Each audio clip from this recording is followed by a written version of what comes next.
नमस्कार, ANB news देख रहे हैं आप और मैं हूं आपके साथ हितेंद्र। 60 मिनट 60 खबरों में आप सभी का स्वागत है। बुलेटिन का आगाज करेंगे। गुजरात में बीजेपी ने एक बार फिर से शानदार प्रदर्शन किया है। बीजेपी को सभी 6 नगर निगमों जामनगर, राजकोट, वडोदरा, भावनगर, सूरत और अहमदाबाद में बहुमत मिला है। वहीं चुनाव में कांग्रेस को खासा नुकसान झेलना पड़ा है। गुजरात स्थानीय निकाय चुनाव में बीजेपी के शानदार प्रदर्शन पर प्रधानमंत्री नरेंद्र मोदी ने ट्वीट करके जनता का शुक्रिया अदा किया। पीएम मोदी ने ट्वीट करके ये कहा कि शुक्रिया गुजरात, राज्य भर में स्थानीय निकाय चुनावों के परिणाम स्पष्ट रूप से लोगों में विकास और सुशासन की राजनीति के प्रति अटूट विश्वास को दर्शाता है। बीजेपी पर फिर से भरोसा जताने के लिए राज्य की जनता का आभारी हूं।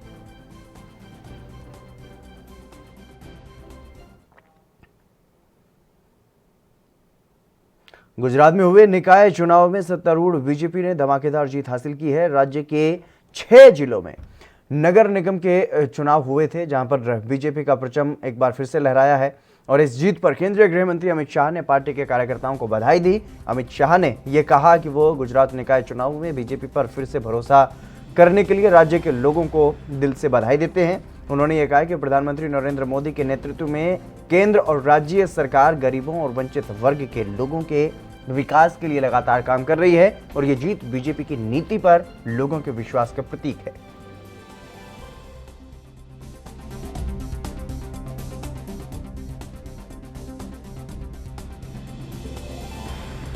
आज गुजरात में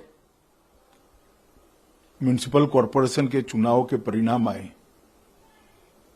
जो कि एक दृष्टि से समग्र गुजरात को कवर करते हैं। गुजरात के हर कोने में कहीं न कहीं म्युनिसिपल कॉरपोरेशन का चुनाव हुआ और जो नतीजे आए हैं वो नतीजे दिखाते हैं कि गुजरात भारतीय जनता पार्टी के गढ़ के रूप में फिर से एक बार अपने आप को प्रस्थापित करता है। मोदी जी के नेतृत्व में जो विकास की यात्रा चली थी उसको भारतीय जनता पार्टी ने आज भी चालू रखा है और आज जो परिणाम आए हैं वो गुजरात में अब तक के सबसे अच्छे परिणामों में से एक परिणाम है। जितनी भी सीटें भारतीय जनता पार्टी लड़ी, जितनी भी सीटें हैं, उसमें लगभग 85% सीटें भारतीय जनता पार्टी जीती हैं और कांग्रेस पार्टी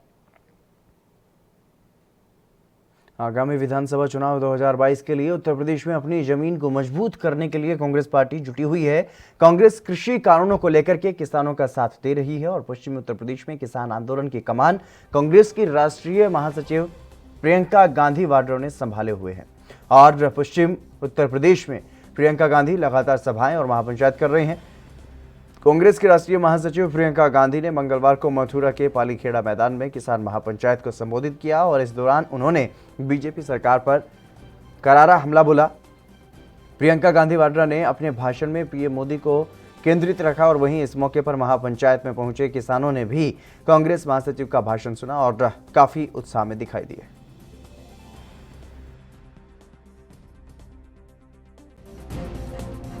किसान पंचायत बनाई है। जो किसान पंचायत है, यहाँ पर जो बीजेपी के काले कानूनों के खिलाफ के लिए ये जगह जगह किसान पंचायत हो रही है, जगह जगह किसान धरना दे रहे हैं। बीजेपी का ये वायदा था कि हम काला धन लाएंगे, लेकिन उन्होंने काला धन नहीं लाया, ये काला कानून ले आए किसानों के लिए।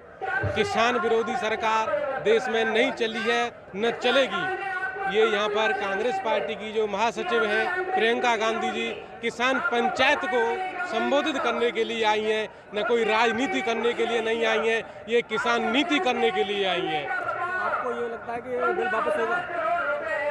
देखो, बिल वापस अंग्रेजों के समय में भी हुआ था। नहीं भयो तो नुमानियों को गड्ढा में गई सरकार।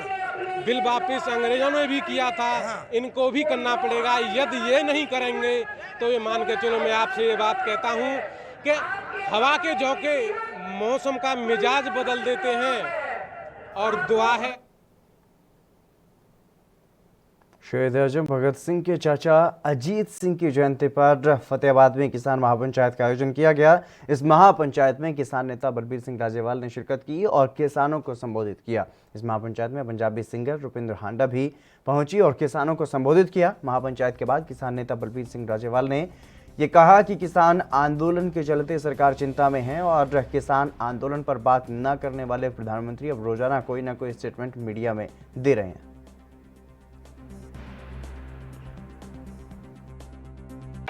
पहले जैसे चल रहा था वैसे ही अब चलेगा, जब तक सरकार कानून वापस नहीं लेगी ये जारी रहेगा। सरकार ने तो बोल दिया कि कानून वापस नहीं होंगे, इसमें संशोधन हो सकता है। सरकार पहले तो बोला ही नहीं करती थी, अब कुछ बोलने लगी। प्रधानमंत्री प्रेस के सामने नहीं होते थे, हर रोज कुछ ना कुछ कहते हैं। सरकार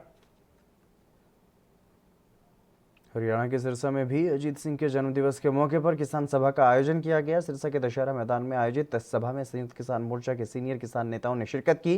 कार्यक्रम में बड़ी संख्या में किसान भी पहुंचे। मंच पर मौजूद तमाम किसान नेताओं ने सरकार पर जमकर निशाना साधा और साथ ही सरकार को चेतावनी भी दी कि जब तक कृषि कानून वापस नहीं होते तब तक किसान पीछे हटने को तैयार नहीं है।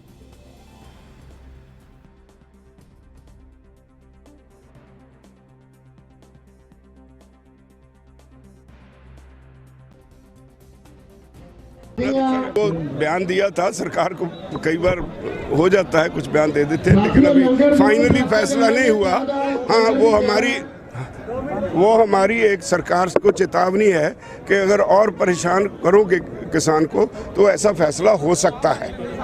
अभी फाइनली फैसला नहीं किया।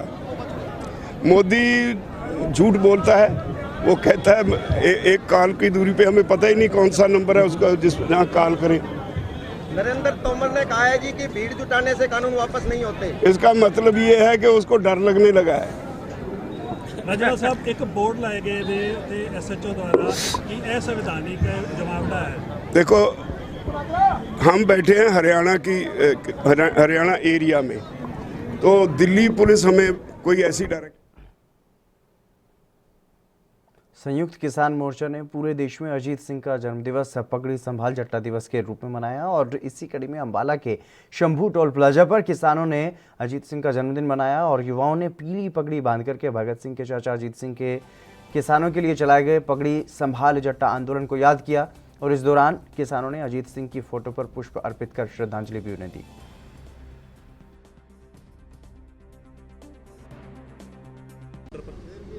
आज चाचा अजीत सिंह का जन्मदिन मनाया। नौजवानों ने पीली पगड़ियाँ बंधी और इन्होंने अंग्रेज़ों के साथ लड़ाई लड़ी थी 1907 के अंदर और 9 महीने आंदोलन चला था। फिर अंग्रेज़ों ने इन्हों देश निकाला दे दिया था। इन्होंने लड़ाई लड़ी बहुत ज़बरदस्त और इनकी उपलब्धियां देखते हुए भगत सिंह जी ने भी इन्हीं बातें शिक्षा ली आंदोलन किस तरह लड़ना है। 40 साल का देश निकाला दे दिया इन्होंने, 40 साल बाहर रहे। पलवल के नेशनल हाईवे 19 पर किसानों का धरना प्रदर्शन लगातार जारी है। धरना स्थल पर संयुक्त किसान मोर्चा के आह्वान पर पगड़ी संभाल कार्यक्रम आयोजित किया गया। इस मौके पर किसान नेताओं ने शहीद भगत सिंह के चाचा अजीत सिंह और किशन सिंह की तरफ से जो चलाया गया था आंदोलन 1907 में, उसकी याद में पगड़ी संभाल आंदोलन पर प्रकाश भी डाला और ये कहा कि किसानों को कृषि कानूनों को रद्द कराने और MSP पर कानून बनवाने के लिए लंबी लड़ाई लड़नी होगी और आने वाले दिनों में किसान आंदोलन को और भी मजबूती देने का काम करना होगा। धरना स्थल पर सैकड़ों की संख्या में किसान मौजूद रहे। आज इसलिए प्रासंगिक है, आप देखिए दोनों कानूनों की तुलना करिए। तब भी काले कानून बने थे, अंग्रेजों ने बनाए थे। आज भी काले कानून है जो अंग्रेजों जो किसानों के हितों पर सीधा सीधा हमला करते हैं। उसकी जमीन जाने को कंपनियों की तैयारी है, MSP पे नहीं बेच पाएंगे, खेत को निजीकरण को लिए दिया जा रहा है। तो आज भी प्रासंगिक है वो गाना कि अपनी रोटी रोजी को बचाने के लिए, अपने वजूद को बचाने के लिए, अपनी अस्मिता को बचाने के लिए, अपनी खेती और देश के समस्त नागरिकों की खाद्य सुरक्षा के लिए आज इन कानूनों को रद्द कराना और जो न्यूनतम समर्थन मूल्य यूपी के फतेहपुर में प्रांतीय नेतृत्व के आह्वान पर समाजवादी पार्टी के कार्यकर्ताओं ने पेट्रोल डीजल की बढ़ती हुई कीमतों और महंगाई के विरोध में प्रदर्शन किया है।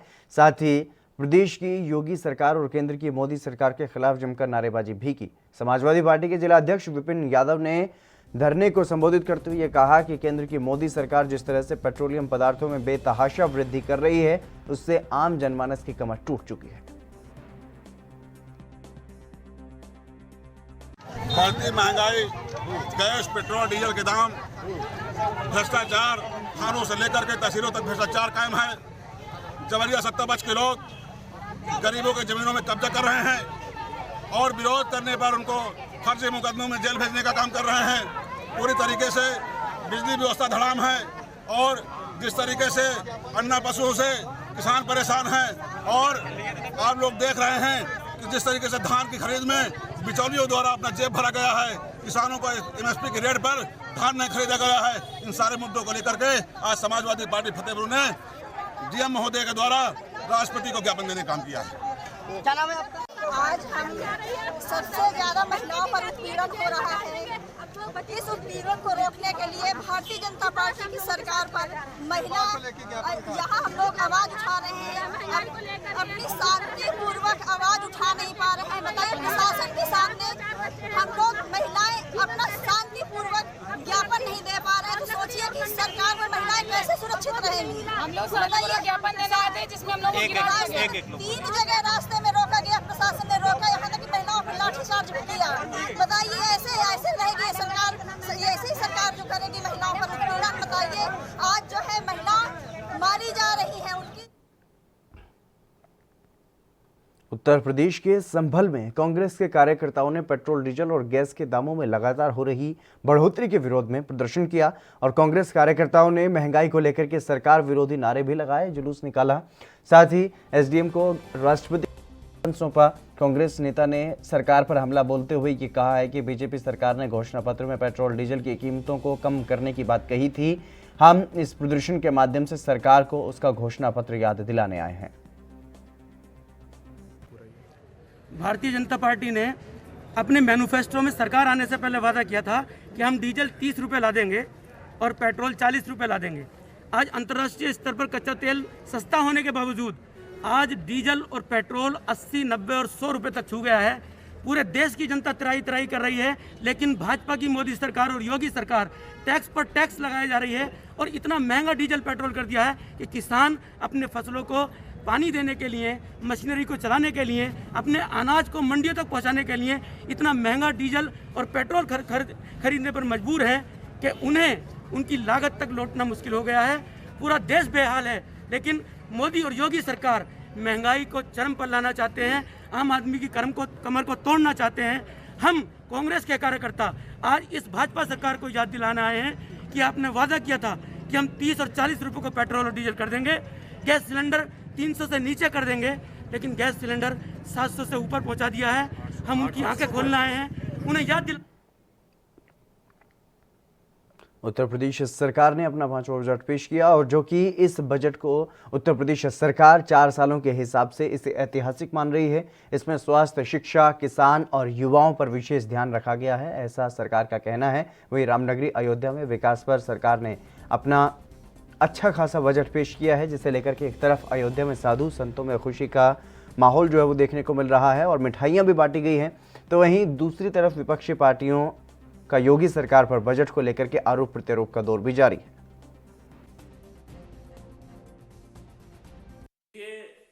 उत्तर प्रदेश का बजट किसानों के साथ एक बहुत बड़ा धोखा है।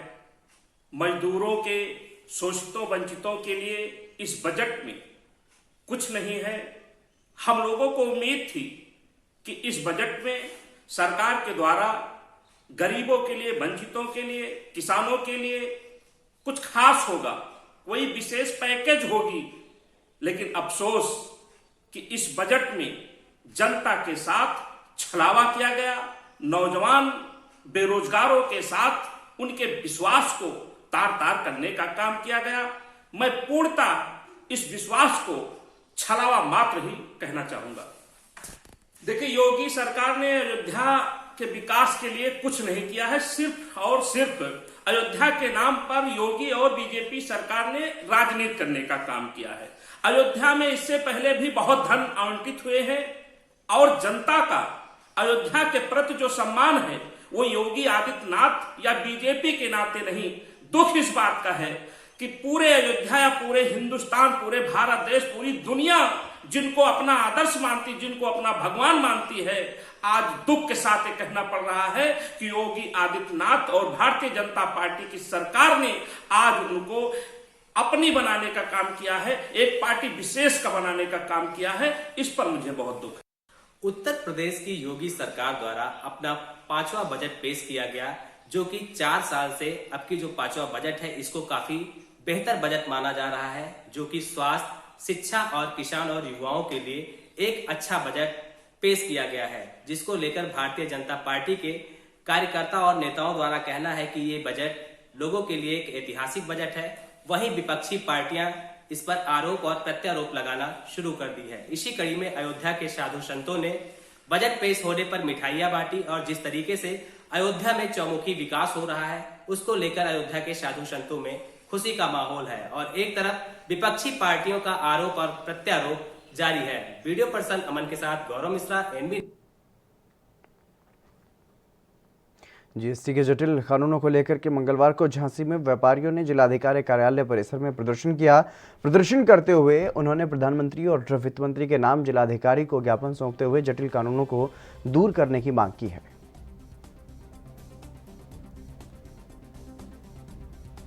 26 तारीख को भारत बंद के आह्वान पर आज झांसी व्यापार मंडल ने डीएम कार्यालय में आकर एक ज्ञापन सौंपा है। वहीं हम आपको बता दें कि ये ज्ञापन 26 तारीख को बाजार बंद करने को लेकर है। वहीं इन व्यापारियों का कहना है कि हम 26 तारीख को बाजार बंद नहीं करेंगे, लेकिन जीएसटी की विसंगतियों को लेकर विरोध करेंगे। वहीं आज हमारे साथ कुछ व्यापारी भी मौजूद हैं, आप उनसे बात करते हैं। संतोष जी, ये बताइए कि आप लोग 26 तारीख को अपनी दुकानें बंद करने को लेकर विरोध प्रदर्शन कर रहे हैं जी, और उसका समर्थन नहीं कर रहे हैं जी। क्या लगता है कि इन स्थितियों में जीएसटी का विरोध हो पाएगा? देखिए, हमारा मेन उद्देश्य है कि जीएसटी में जो विसंगतियां हैं उन्हें दूर कराना, ना कि अपने व्यापार का नुकसान करना, अपना नुकसान करना और देश और प्रदेश की प्रगति को रोकना। हम लोग किसी भी प्रकार से देश की प्रगति में अवरोधक बनना नहीं चाहते, प्रदेश की प्रगति में अवरोधक बनना नहीं चाहते। हम लोग हमेशा निरंतर देश की सेवा करते आए हैं और व्यापारी होने के नाते देश सेवा करते रहेंगे और व्यापार करना हमारा धर्म है, हम व्यापार करेंगे। जीएसटी कानून का जो हम जिन बिंदुओं का विरोध कर रहे हैं उन विरोधों पर हम लोग सरकार से मांग करेंगे ताकि वह उन बिंदुओं पर सुधार करे और हम लोग सुचारू रूप से सरल जीएसटी का प्रावधान। हरियाणा के गृह और स्वास्थ्य मंत्री अनिल विज मंगलवार को दिल्ली दौरे पर रहे। दिल्ली में विज ने रक्षा मंत्री राजनाथ सिंह और पार्टी के राष्ट्रीय अध्यक्ष जेपी नड्डा से मुलाकात की। इस दौरान उन्होंने अंबाला में चल रहे कई अहम प्रोजेक्ट्स को लेकर के लंबी चर्चा की।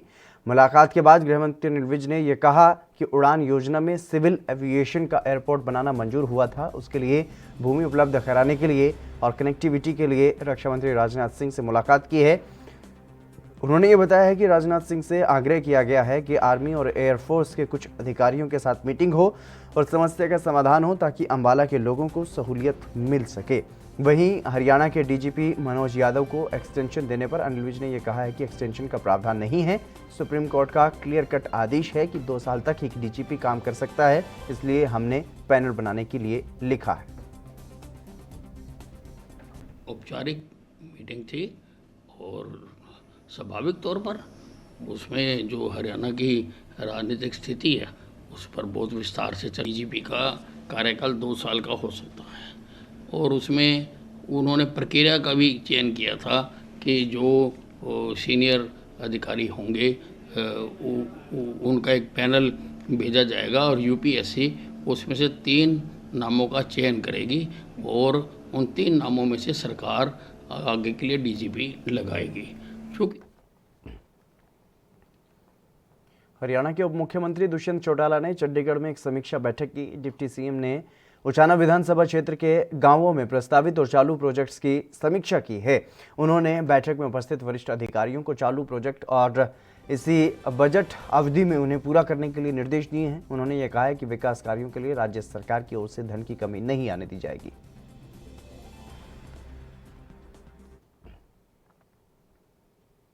महाराष्ट्र के पालघर में सूर्या कॉलोनी में बर्ड फ्लू के कारण हड़कंप मचा हुआ है और सरकारी पोल्ट्री फार्म में अचानक से 45 मुर्गियों की मौत हो गई, जिसके बाद मुर्गियों के सैंपल भोपाल भेजे गए। जब रिपोर्ट आई तो मुर्गियों में बर्ड फ्लू पाया गया। पालघर शहर के सूर्या कॉलोनी के सरकारी पोल्ट्री फार्म में 3 दिनों में 45 मुर्गियों की अचानक से मौत से प्रशासन के होश उड़े हुए हैं और रिपोर्ट आने के बाद से इस सरकारी पोल्ट्री फार्म में बाहरी व्यक्तियों के आने पर पाबंदी लगा दी गई है।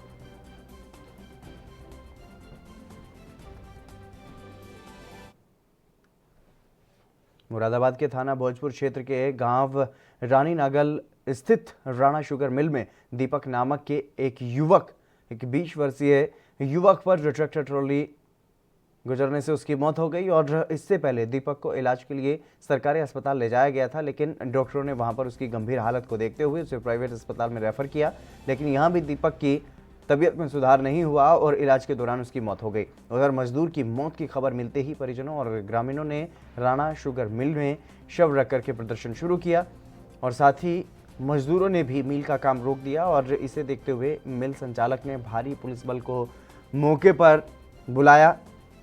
दरअसल परिजन गन्ना मिल प्रबंधक से 40 लाख रुपए के मुआवजे की मांग कर रहे हैं और बता दें कि दीपक अपने परिवार का अकेला ही पालन पोषण करने वाला युवक था। उसके परिवार में 5 बहनें भी हैं और एक छोटा भाई है।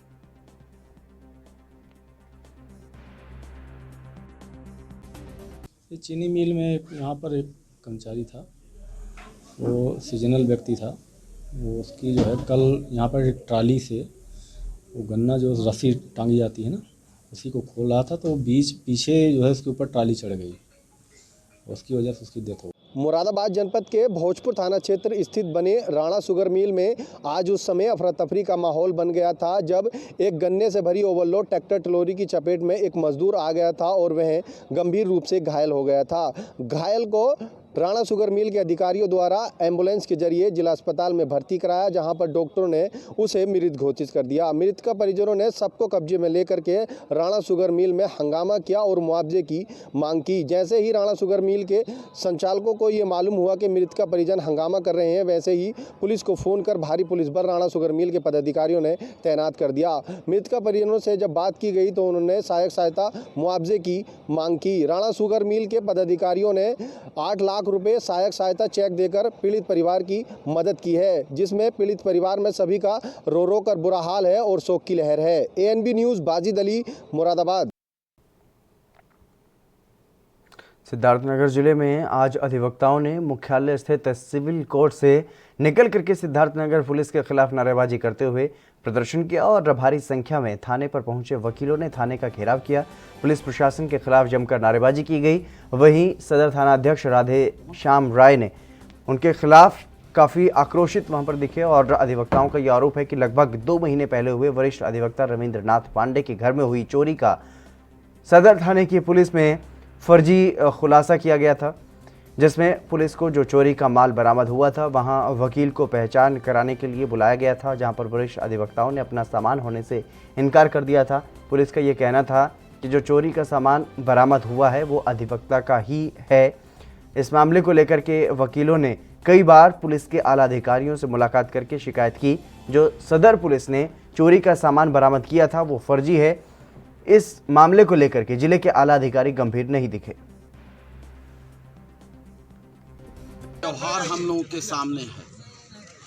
जिस भी अधिवक्ता के घर पे चोरियां हुई हैं, चाहे वह पूर्व अध्यक्षगण हो या हमारे बार के कोई भी अधिवक्ता, किसी भी चोरी का यह सिद्धार्थनगर की पुलिस, नक्कारा पुलिस न तो पर्दाफाश कर पाई है और न ही उस पीड़ित को न्याय दिला पाई, बल्कि उल्टे यह दरोगा जब चोर के साथ खड़ा दिखता है तो विश्वास करिए अधिवक्ताओं का कलेजा।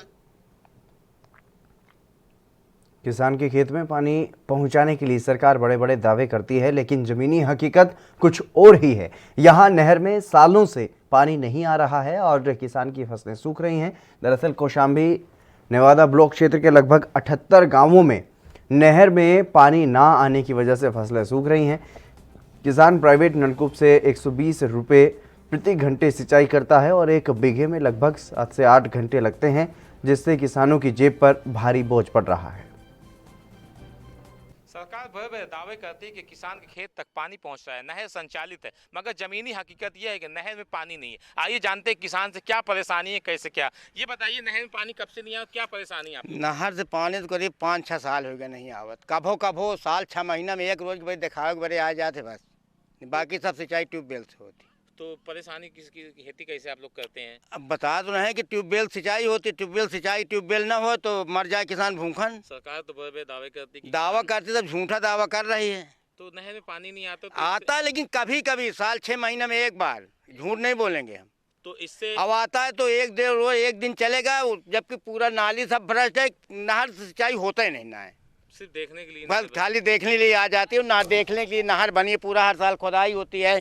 गवर्नमेंट अपन बजट निकाले, ठेकेदार खा रहे हैं, गवर्नमेंट खा रही है, नेता लोग खा रहे हैं, और क्या होता है इसमें सिंचाई की नहर विभाग में। तो फसल को कितनी नुकसान होती है ये जानना चाहते हैं। देखो, अगर सिंचाई न किया जाए तो 16 माना नुकसान, नहीं तो कितना सिंचाई ट्यूबवेल करो तो भी 30-40% नुकसान हो ही जाता है। अगर नहर आती होती तो आप लोग को कम मार पड़ती? नहर आती होती तो आराम से खेती आदमी किसानी करता, गल्लक पैदा करता, खाद अकेल के पैसा लागत, आराम से फर्स्ट क्लास रहा।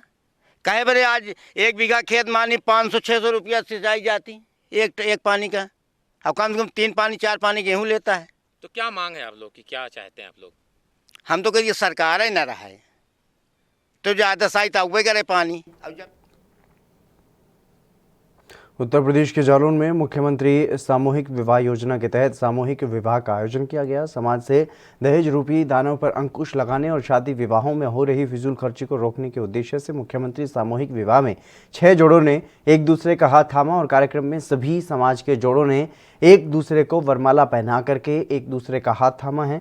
विवाह से पहले सभी दूल्हों की बैंड बाजों के साथ बारात निकाली गई। कार्यक्रम में जिलाधिकारी ने यह कहा कि सामूहिक विवाह कराने का मुख्य उद्देश्य गरीब कन्याओं के हाथ पीले कराना है, जिनका परिवार निर्धन है और वो शादी करने में असक्षम है। आज एक बहुत ही शुभ अवसर है कि 6 जोड़ों का विवाह यहाँ संपन्न किया जा रहा है। हमारे अपर जिलाधिकारी महोदय ने और हमसे पूर्व के सभी वक्ताओं ने बहुत अच्छी बात कही कि ये जो विवाह है, सामूहिक विवाह, इसमें आप ये मत सोचिए कि हमें यहाँ से कराया जा रहा है, बल्कि एक बहुत अच्छी बात है कि जब हम अपने परिवार में विवाह करते हैं तो आवश्यकता से अधिक खर्च कर देते हैं और विवाह के पश्चात जब नया जीवन शुरू करने के लिए आपको कुछ धनराशि की आवश्यकता होती है, हम पहले से ही कर्ज में होते हैं और बहुत से परिवार निरंतर इस तरह कर्ज में चलते रहते हैं। दूसरा बिंदु मैंने देखा है कि परिवार अपनी बच्चियों को नहीं पढ़ाते हैं कि इसकी शादी के लिए पैसा इकट्ठा करना है, तो अब सरकार ने ये योजना शुरू की है कि आप शादी के लिए पैसा नहीं इकट्ठा करिए, अपनी बच्चियों को पढ़ाइए, उन्हें आप शिक्षा का ज्ञान दीजिए, शादी सरकार करेगी, उसके लिए आपको चिंतित होने की आवश्यकता नहीं। इंदौर में देर रात लसूड़िया थाना क्षेत्र के तलावली चंदा के पास तेज रफ्तार कार खड़े टैंकर में जा टकराई और हादसा इतना भीषण था कि कार में सवार 6 छात्रों की मौत हो गई। सूचना के बाद आला अधिकारी और पुलिसकर्मी मौके पर पहुंचे, जहां काफी मशक्कत के बाद शवों को कार से बाहर निकाला गया और बताया जा रहा है कि सभी कार सवार युवक बाईपास पर ढाबे से खाना खाकर के घर की ओर जा रहे थे और इसी दौरान सड़क हादसे का वो शिकार हुए। फिलहाल पुलिस ने सभी शवों को पोस्टमार्टम के लिए अस्पताल भिजवा दिया है। चलिए बढ़ेंगे अगली खबर की तरफ। उत्तर प्रदेश के हापुड़ में मामूली कहासुनी के बाद 2 पक्षों में मारपीट, तोड़फोड़ और फायरिंग का मामला सामने आया। दोनों पक्षों में पुलिस के सामने भी जमकर मारपीट हुई, साथ ही पुलिस की गाड़ी पर पत्थरबाजी भी की गई। पुलिस जब एक पक्ष के लोगों को गाड़ी में बैठा करके ले जा रही थी, तभी दूसरे पक्ष ने पुलिस और आरोपी पर भी हमला बोल दिया और मारपीट शुरू कर दी। वहीं मामले की गंभीरता को देखते हुए भारी पुलिस फोर्स को मौके पर तैनात किया गया। इस मामले में पुलिस के अधिकारियों ने ये बताया कि मामले में करीब आधा दर्जन लोगों को हिरासत में लेकर के मामले की जांच शुरू कर दी गई है। उसमें काफी गाड़ी वगैरह फूटी है, क्या मामला है सर पूरा? मीनाक्षी रोड पर आमने सामने 2 पक्षों की दुकानें हैं, एक की इलेक्ट्रॉनिक्स की, एक ज्वेलरी का बॉक्स बनाता है। इनमें किन्हीं कारणों से आज आपस में विवाद हुआ, विवाद के बाद मारपीट हो गई है। पुलिस तत्काल मौके पर पहुंचकर 8 लोगों को वहां से लाई है, हिरासत में है वो, उनसे पूछताछ की जा रही है। और घटना का क्या कारण था, क्यों ऐसी घटना हुई है, इन सभी तथ्यों की जांच पड़ताल की जा रही है और इसके बाद आवश्यक वैधानिक कार्रवाई। प्रथम दृष्टया क्या लग रहा है इतना बवाल हुआ है सर वहाँ पे? देखिए, दोनों पक्षों में आमने सामने दुकान है और किसी बिजनेस को लेकर के इनमें आपस में कुछ बातचीत हुई है पहले, उसके बाद ये मारपीट की घटना हुई है। अभी गहराई से इसमें छानबीन की जा रही है। सर, जो मारपीट हुई है वहाँ पर फायरिंग बताई जा रही है, फायरिंग भी हुई है, कितने राउंड फायरिंग हुई है सर? देखिए, फायरिंग के बारे में अभी पुष्टि नहीं हुई है। इन लोगों में से कहना था कि किसी के पास इसमें इन लोगों में से किसी के पास नाजायज अंडरवर्ल्ड गैंगस्टर रवि पुजारी अब मुंबई पुलिस की गिरफ्त में है, जिसे मकोका कोर्ट में पेश किया गया। कोर्ट ने क्राइम ब्रांच को 9 मार्च तक पुलिस कस्टडी में उसे भेज दिया है और पुलिस अधिकारी ने यह बताया कि रवि पुजारी पर 49 केस दर्ज हैं, जिनमें हत्या का प्रयास, एक्सटॉर्शन सहित 10 मामलों की जांच क्राइम ब्रांच की टीम कर रही है। पुलिस अधिकारी मरिंद ने यह बताया है कि मुंबई के अलग अलग इलाकों में रवि पुजारी पर कई मामले दर्ज हैं। अभी जांच चल रही है, उसके साथियों पर भी शिकंजा कसा जाएगा। अंडरवर्ल्ड गैंगस्टर रवि पुजारी का एक्स्ट्राडिशन मुंबई में हुआ है। मुंबई ने सेनेगल कोर्ट में 10 केसेस जिसमें एविडेंस रवि पुजारी के खिलाफ बहुत स्ट्रॉन्ग है, ऐसे केसेस में एक्स्ट्राडिशन की डिमांड की थी। काफ़ी आर्ग्यूमेंट्स वहाँ पर होने के बाद, डिफेंस लॉयर के साथ आर्ग्यूमेंट्स होने के बाद फाइनली सेनेगल कोर्ट ने एक्स्ट्राडिशन ऑर्डर पास की है और जिसमें आज रवि पुजारी को कोर्ट में प्रोड्यूस किया गया मुंबई कोर्ट में और 9 मार्च तक उसका पुलिस कस्टडी पहले केस में दिया है। टोटल उसके ऊपर 49 केसेस मुंबई के विभिन्न इलाकों में अलग अलग टाइप की केसेस है, जिसमें मर्डर से लेके अटेम्प्ट टू मर्डर, बाकी एक्सटॉर्शन और ऐसे बाकी कई केसेस है। काफ़ी सालों के ऊपर ये स्प्रेड है, तो अभी उसकी कस्टडी मिलने की। चलिए फिलहाल यहाँ पर रुकेंगे एक छोटे से ब्रेक के लिए, जल्द हाजिर होंगे।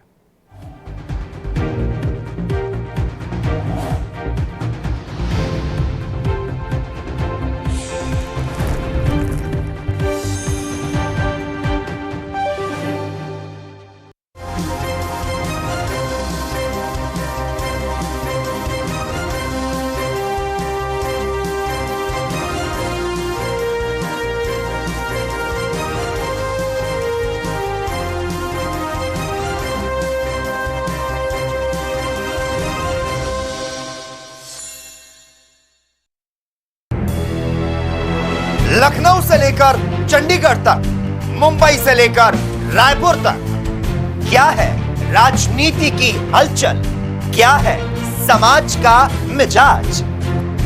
राजधानी लाइव, हमारी नजर, आपका फैसला, हर रोज सुबह 8 बजे सिर्फ ANP न्यूज पर।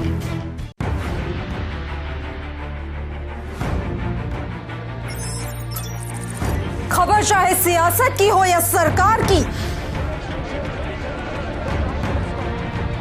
खबर चाहे भ्रष्टाचार की हो या गुनहगार की, दिन भर में क्या रहा देश जगत का हाल, किस मुद्दे ने बनाई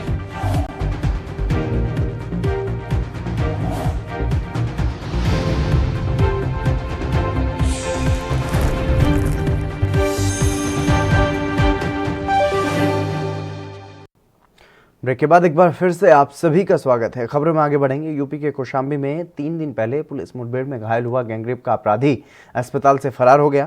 बता दें कि पुलिस से हुई मुठभेड़ में आरोपी के पैर में गोली लगी थी, जिसके बाद प्रयागराज के अस्पताल में उसका उपचार चल रहा था। अपराधी के फरार होने के बाद पुलिस महकमे में हड़कंप मचा हुआ है। आनन फानन में SP अभिनंदन ने फरार आरोपी को गिरफ्तार करने के लिए टीम गठित कर दी है और गठित की गई टीम अलग अलग जगहों पर अपराधी की तलाश करने में जुट गई है। फिलहाल पुलिस अभिरक्षा से गैंगरेप के आरोपी के फरार होने का जो पूरा मामला है, ये चर्चा का विषय बना हुआ है। अब देखना होगा कि पुलिस फरार आरोपी को कब तक गिरफ्तार कर पाती है।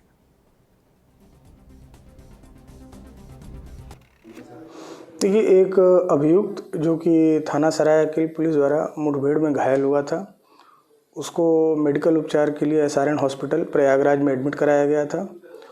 उसकी सूचना मिली है कि वो वहाँ से निकल गया है, भाग गया है। और इस सूचना पर तत्काल हम लोग एक्टिव हुए और सभी कई सारी टीमों को हम लोगों ने लगाया है उसे गिरफ्तारी के लिए। हमीरपुर जिले में 3 दिन पहले जिला बेसिक शिक्षा अधिकारी कार्यालय में तैनात वित्त लेखा अधिकारी पर कार्रवाई हुई थी। एंटी करप्शन टीम ने रंगे हाथों 25,000 रुपये की रिश्वत लेते हुए वित्त लेखा अधिकारी को पकड़ा था, लेकिन अब इस मामले में नया मोड़ आ गया है। कई शिक्षक संघ वित्त लेखा अधिकारी के समर्थन में सामने आ रहे हैं और एंटी करप्शन टीम पर ही आरोप लगा रहे हैं कि लेखा अधिकारी के साथ गलत व्यवहार किया गया। बेसिक शिक्षा अधिकारी कार्यालय के सामने भी धरना प्रदर्शन किया गया। बीएसए कार्यालय के इतिहास में 19 तक दिन शुक्रवार एक काला दिन हमारे लेखाधिकारी महोदय दीपचंद, जिनको 25,000 रुपये रिश्वत लेते रंगे हाथ विजिलेंस टीम ने पकड़ा।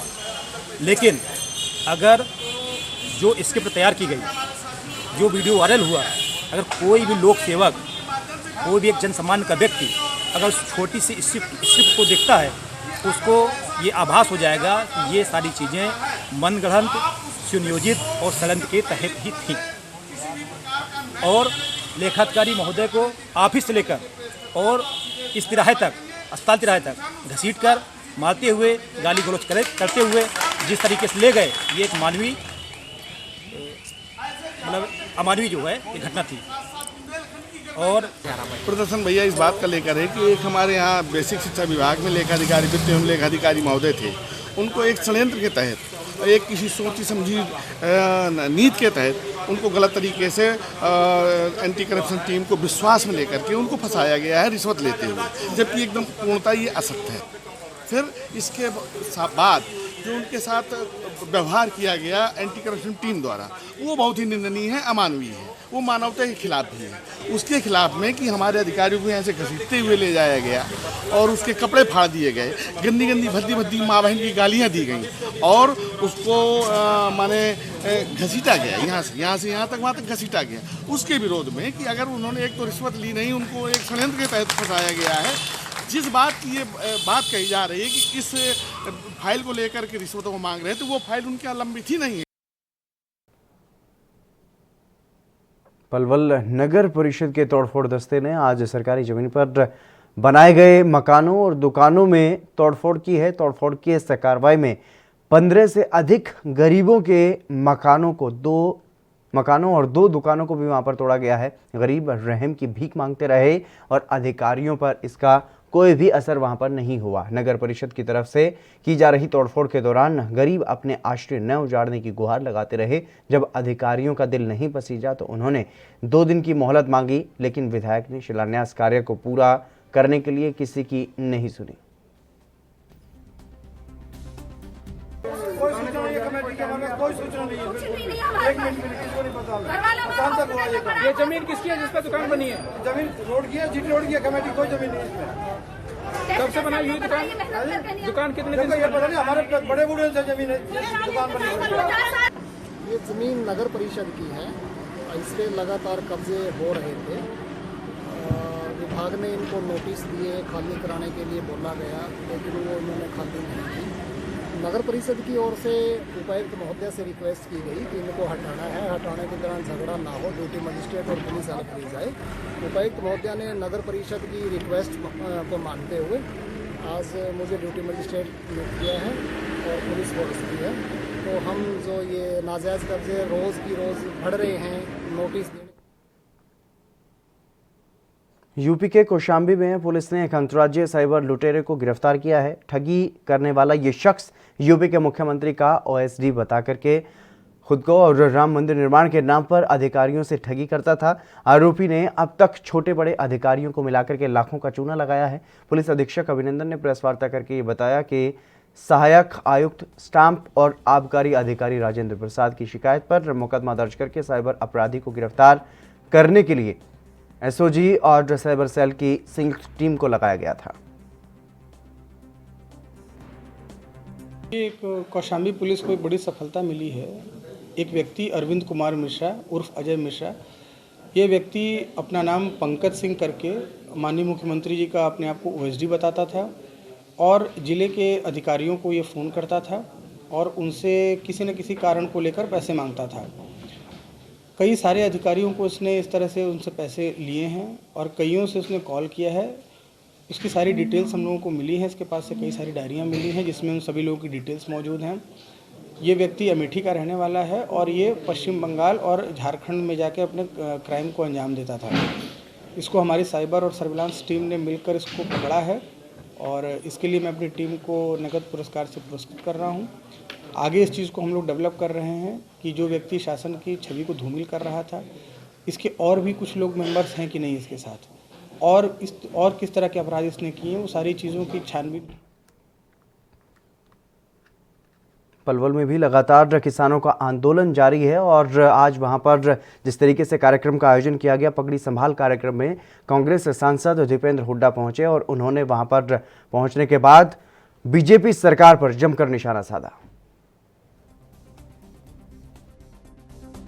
हम उस परिवार से हैं कि हमारे पूर्वजों ने देश के लिए कुर्बानियाँ दी हैं, चाहे मेरे दादाजी हों चाहे परदादाजी हों। उन्होंने अंग्रेज़ों की जो है कई वर्ष अंग्रेज़ों की सजाएं, उनकी जेलों में रहकर भी वो आज़ादी के आंदोलन में उन्होंने अपना योगदान दिया। जब ब्रिटिश की हुकूमत से कोई नहीं डरे न्याय की लड़ाई लड़ने में, तो इस तरीके से जो है जो निशाने पे लिया जा रहा है, इस बात से हम ना तो डरने वाले और मजबूती से किसान के साथ खड़े होंगे, किसान की आवाज़ उठाएंगे, लड़ाई लड़ेंगे। मगर दुख की बात इसमें प्रजातंत्र में ये भी है कि पूरे देश में जहाँ भी, अगर बंगाल में, मैं केवल कांग्रेस की बात नहीं कर रहा, जो भी मजबूत विपक्ष की आवाज़ होती है, अगर बंगाल में ममता बनर्जी है तो उनको निशाने पे लिया जाता है। आप देख रहे हो एजेंसीज आजकल कहाँ जा रही है। अगर हरियाणा में हुड्डा साहब किसान के साथ खड़े होकर गरीब की, किसान की, नौजवान की आवाज़ उठा रहे हैं तो उनको लिया जाए, तो पंजाब में कैप्टन अमरिंदर सिंह को,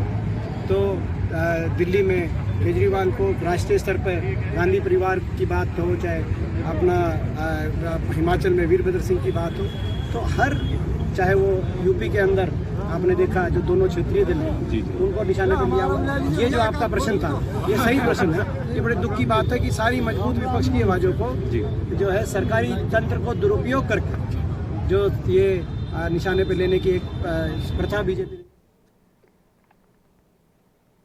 हरिद्वार के रुड़की में इकबालपुर शुगर मिल पर किसानों का बकाया गन्ना का जो भुगतान है उसके ना करने की वजह से वहां पर उत्पीड़न का आरोप लगा है।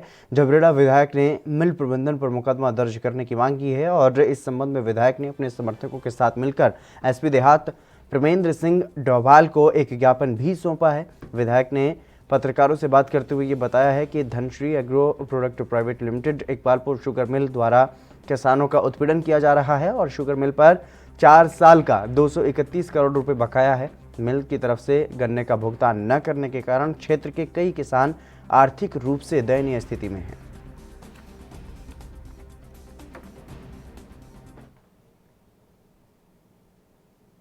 हरियाणा के चरखी दादरी में सीएम फ्लाइंग टीम ने छापेमार कार्रवाई की है और लेकिन वहां पर सोमवार को सीएम फ्लाइंग की टीम से जब कार्रवाई की गई तो निजी हॉस्पिटल में छापा मारा गया था।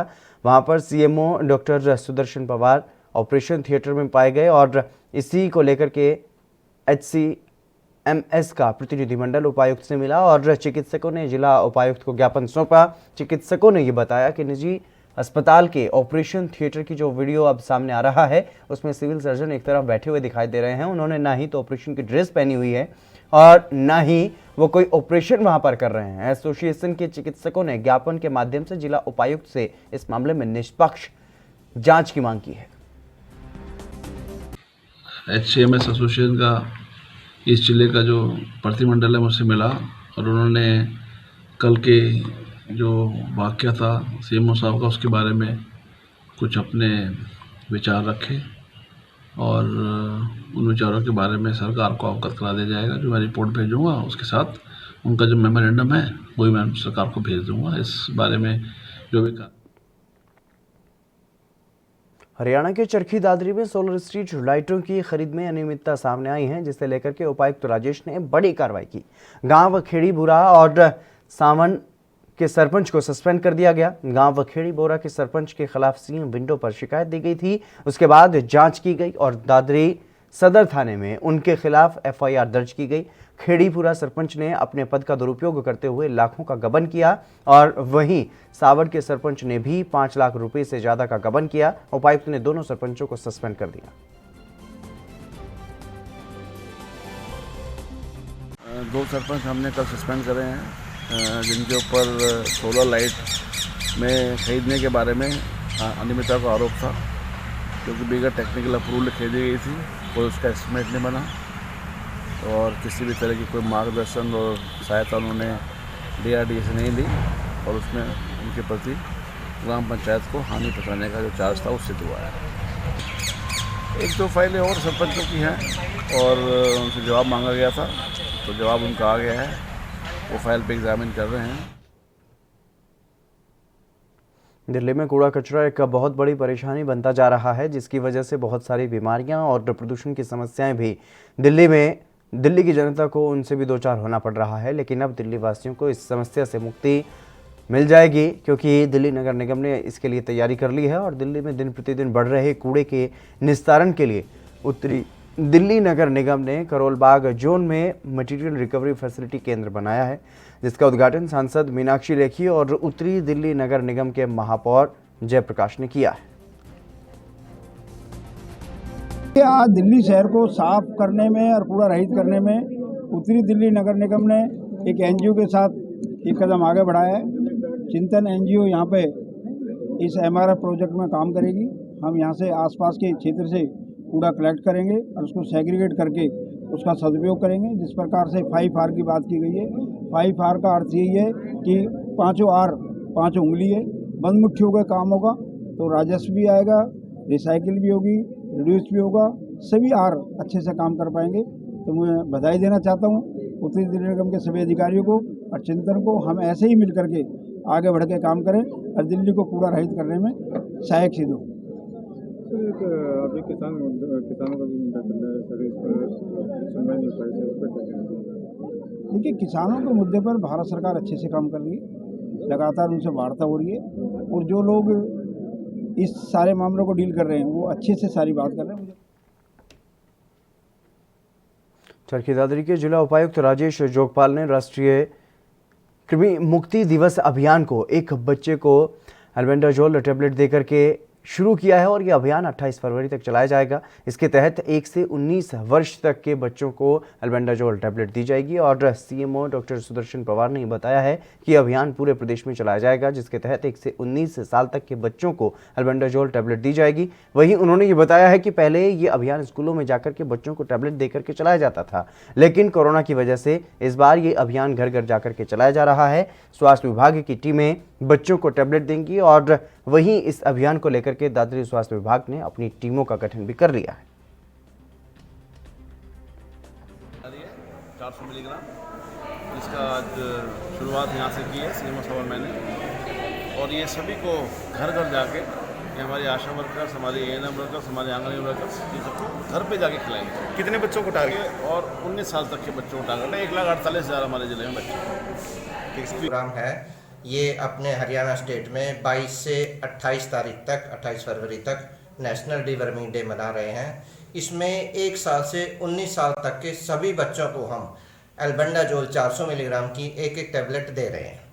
और जैसे पहले पिछली साल ये प्रोग्राम चलाया था तब हम लोग स्कूल में बांट रहे थे, हमेशा स्कूल में ही बांटते हैं, लेकिन अब लॉकडाउन के चक्कर में या ज़्यादा भीड़ ना हो या जो सरकार के आदेश।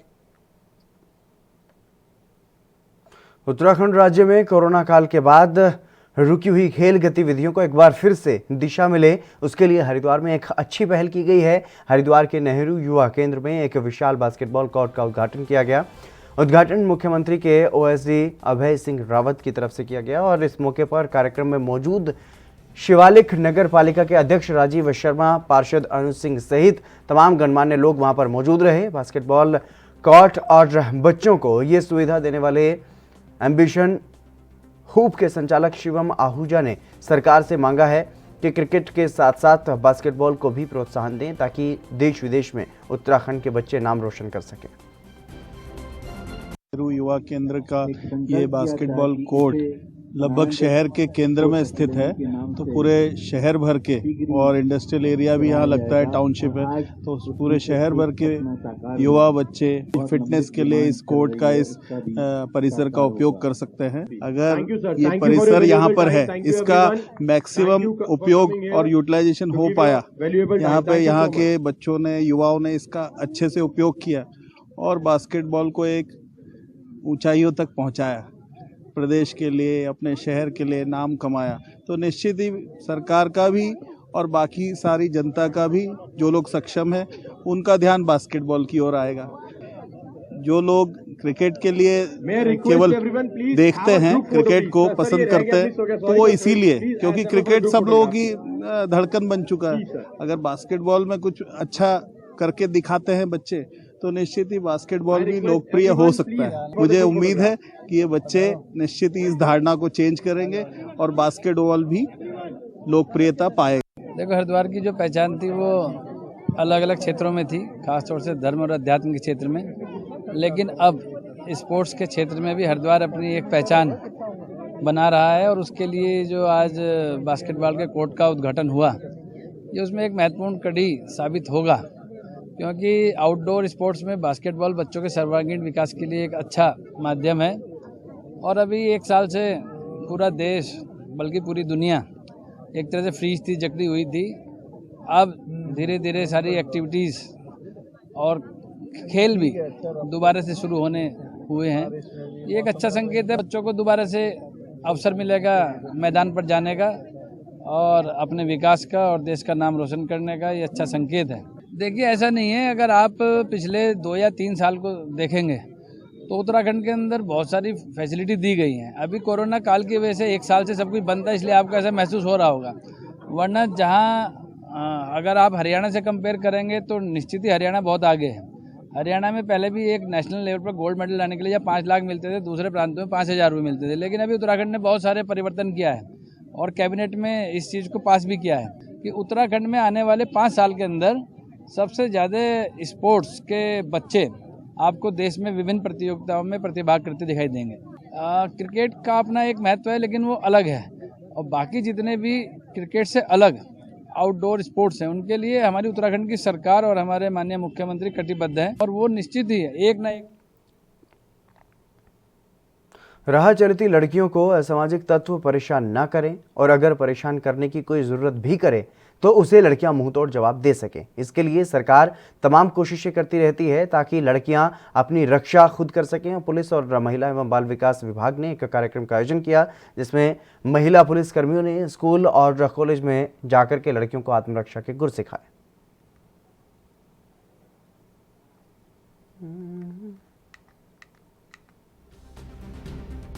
तरीके का कार्यक्रम है सर, ये आत्मरक्षा महिला सशक्तिकरण की तरफ से है।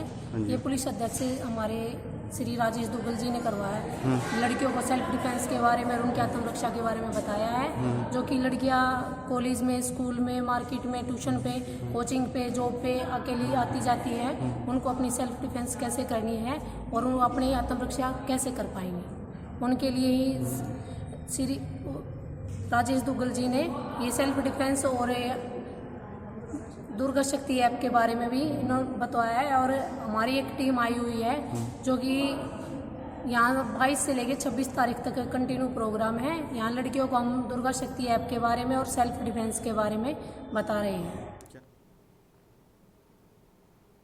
पूरे हरियाणा में पिछले साल से परिवार पहचान पत्र बनाने का काम शुरू किया गया था, जिसका अंबाला में 82 अब कार्य पूरा जो है 82% हो चुका है। सरकार की तरफ से सभी CSC सेंटरों में परिवार पहचान पत्र मुफ्त बनाने का आदेश दिया गया है, लेकिन कुछ CSC सेंटर इसके लिए ग्राहकों से पैसे भी वसूल रहे हैं। ऑनलाइन या फिर ऑफलाइन दोनों तरीके से जानकारियां जुटा करके परिवार पहचान पत्र बनाए जा रहे हैं। वहीं CSC जिला मैनेजर ने यह बताया है कि अंबाला शहर की डिजिटल लाइब्रेरी में परिवार पहचान पत्र बनाए जा रहे हैं, जहां पर 20 सक्षम कंप्यूटर ऑपरेटर काम कर रहे हैं और ये काम बिल्कुल मुफ्त किया जा रहा है।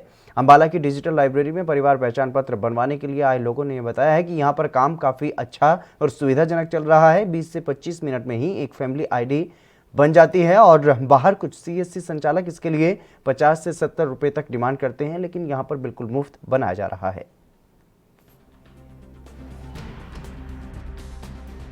ज़ोरों शोर पे चल रहा है। और अभी हमारे यहाँ पे पूरे CSC ऑपरेटर्स हैं जो गाँव में हैं, वो भी काम कर रहे हैं और तकरीबन 400 या 500 लोग डेली इस पे काम करते हैं। और इसके अलावा हमने यहाँ डिजिटल लाइब्रेरी अम्बाला में एक मेन पॉइंट रखा है, जैसे कोई भी सिटीजन यहाँ आके अपनी फैमिली ID अपडेट करा सकता है। ये हम साथ के साथ कर रहे हैं और यहाँ अभी 20 ऑपरेटर हमारे बैठे हैं जो करंटली वर्किंग में हैं।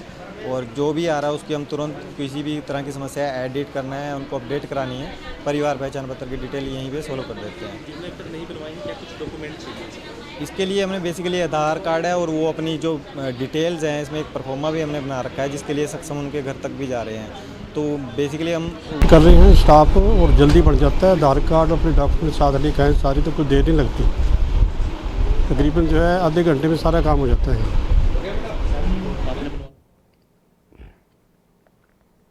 हरिद्वार महाकुंभ मेला 2021 की पूरी तैयारियां वहां पर की जा रही हैं। कोविड से सुरक्षित कराने के लिए भी इस महाकुंभ को पूरे प्रबंध कर लिए गए हैं। मेला अधिकारी दीपक रावत ने कहा है कि इसके लिए फ्रंटलाइन वर्कर, चिकित्सक, स्वास्थ्य कर्मियों के अलावा मेला ड्यूटी में लगे प्रशासनिक, पुलिस अधिकारियों और कर्मचारियों के साथ के मीडिया कर्मियों का भी निःशुल्क कोविड टीकाकरण कराया जा रहा है और प्रयास है कि ऐसे सभी लोगों को कुंभ के दौरान ही टीके की दूसरी डोज भी लग सके। मेला अधिकारी दीपक रावत ने ऋषिकुल आयुर्वेद परिसर में बने कोविड वैक्सीनेशन सेंटर पर खुद भी कोविड वैक्सीन का टीका लगवाया और साथ ही लोगों से ये अपील भी की है कि हरिद्वार को साफ सुथरा रखने में सहयोग किया जाए, जिससे स्वच्छ, स्वस्थ और दिव्य भव्य कुंभ के आयोजन का सफल आयोजन किया जा सके। और इस दौरान अपर मेला अधिकारी हरबीर सिंह सहित अन्य लोग भी वहां पर मौजूद रहे। देखिए, जो हमारी वर्तमान SOPs आई हैं उसमें ये बहुत क्लियर कट है कि जितने भी हमारे फ्रंट लाइन वर्कर्स हैं वो सब वैक्सीनेटेड होने चाहिए। इसमें हमारे पुलिस की भी मैनपावर है, हमारे SFI कर्मचारी हैं, हमारे हेल्थ वर्कर्स हैं और अन्य ऐसे भी जो हमारे कर्मचारी होंगे जो हो सकता है हम आगे जाके कॉन्ट्रैक्ट पे लेंगे, उन सबको भी एक तरीके से वैक्सीनेट होना है। तो इसी क्रम में आज मैंने भी वैक्सीनेशन कराया है और भी हमारे ऑफिस से लोगों ने कराया है। और सबसे रिक्वेस्ट करता हूँ कि वैसे तो हमने पोर्टल में इससे पहले एंट्रीज करने से पहले सभी की एक लिस्ट बनाई हुई है, जो भी छूट गए हैं वो भी कृपा करके ज़रूर इसमें एंटर कर लें, ताकि कुंभ मेला शुरू होने से पहले सभी को सेकेंड डोज। प्रदेश भर में तीसरी से 5वीं तक के स्कूल 24 फरवरी यानी कि बुधवार से खुल जाएंगे। स्कूल शिक्षा निदेशालय ने इस बारे में सोमवार को निर्देश जारी कर दिए हैं। करीब 11 महीने के बाद बच्चे स्कूल जाएंगे और बता दें कि इससे पहले 9वीं से 12वीं के लिए स्कूल सितंबर से ही खोले जा चुके हैं और वहीं 6ठी से 8वीं के स्कूल इसी महीने खोले गए। बता दें कि अभिभावकों की अनुमति के साथ ही बच्चे स्कूल जा पाएंगे और वहीं ऐसे छात्र जो ऑनलाइन के माध्यम से ही पढ़ाई जारी रखना चाहते हैं उनके लिए ऑनलाइन सुविधाएं भी जारी रहेंगी। आदेश के अनुसार रोजाना सुबह 10 बजे से दोपहर 1:30 बजे तक कक्षाएं लगेंगी। इस निर्णय से अभिभावक भी काफी संतुष्ट नजर आए हैं और छात्रों को स्कूल में उपस्थित होने के लिए बाध्य नहीं किया जाएगा और न ही उनका नाम काटा जाएगा। स्कूलों में हरियाणा आपदा प्रबंधन विभाग की ओर से जारी सभी SOP का पालन भी करना होगा और वहीं स्कूल प्रबंधन की ओर से सभी एहतियात बरतने के लिए नई ऊर्जा के साथ एक बार फिर से छात्रों की पढ़ाई कराई जाएगी। बहुत अच्छा महसूस हो रहा है कि कल से बच्चे स्कूल जाएंगे और ऑनलाइन आगे पढ़ाई हो रही थी बच्चों की, अब प्रॉपर बच्चे स्कूल में जाएंगे और अपनी पूरी वेल स्टडी को अच्छा करेंगे, बहुत अच्छे दे सकें। बच्चों के डेवलपमेंट के लिए बहुत ही अच्छा है, क्योंकि पहले बच्चे घर थे वो प्रॉपर पढ़ाई नहीं हो पाती थी, पर ऑनलाइन पढ़ते थे बच्चे। अब प्रॉपर बच्चे स्कूल्स में आएंगे, प्रॉपर अच्छी वेल स्टडी करेंगे और अच्छे एग्जाम। ये तो सरकार ने बहुत अच्छा किया है कि लॉकडाउन के कारण इतने टाइम तक स्कूल बंद रहा है, तो अब खोल देना चाहिए ताकि बच्चों की पढ़ाई भी लॉस ना हो।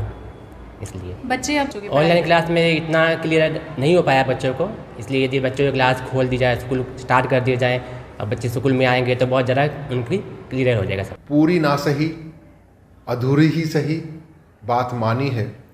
तीसरी क्लास से 5वीं के बच्चों के लिए क्लास लगाने की कल से ऐलान किया है, तो हम सरकार का बहुत शुक्रगुजार करते हैं और एसोसिएशंस ने, स्कूल के संगठनों ने, स्कूल के प्रतिनिधियों ने मिलकर अपनी आवाज़ उठाई, अपनी आग्रह सरकार से किया, उस आग्रह को सरकार ने माना है। हम सरकार के बड़े आभारी हैं और ये बच्चों की बेहतरी के लिए बहुत अच्छा होगा। बच्चे बड़े बेताब हैं स्कूल आने के लिए, उनके मित्र जो परिचित मित्र थे वो अब उनको नहीं मिल पाते हैं, वो घर पे ही रहते थे, अब वो सब बच्चे मिलेंगे क्लास में और खेलेंगे एक साथ, पढ़ेंगे, एक अच्छा माहौल दोबारा से स्कूल में पैदा होगा। स्कूल प्रबंधन ने हाइजीन पे पूरा ध्यान दिया हुआ है, सेफ्टी और सिक्योरिटी पर पूरा ध्यान दिया हुआ है। एंट्री पॉइंट पर टेम्परेचर को नापना, सैनिटाइज कराना, मास्क का इस्तेमाल रखना, उचित दूरी बनाकर रखना, ये तमाम हिदायतों का पालन कर रहे हैं। चलिए मेरे साथ खबरों में बस इतना ही। दीजिए इजाज़त। नमस्कार।